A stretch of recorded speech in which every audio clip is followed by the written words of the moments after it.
Hi and welcome to Atlas Copco. My name is Paulo Vieira, and in this video we're going to see how to reset the movement detection status on the ILM anchor. So let's get started. Alright, so here we are in the ILM manager, and before we start the configuration we will hit here, Start Configurator. And then we have some tabs. The first one right here shows us all the available tags, but we're going to do all the changes here inside the Anchors tab.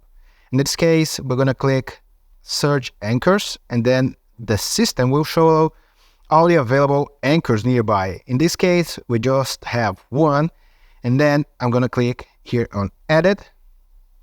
I'll go to the Advanced tab. I'm going to click this Movement Detected checkbox.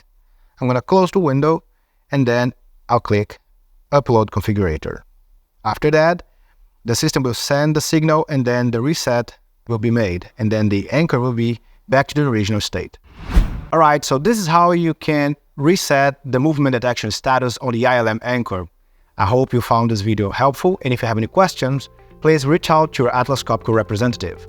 Thanks for watching.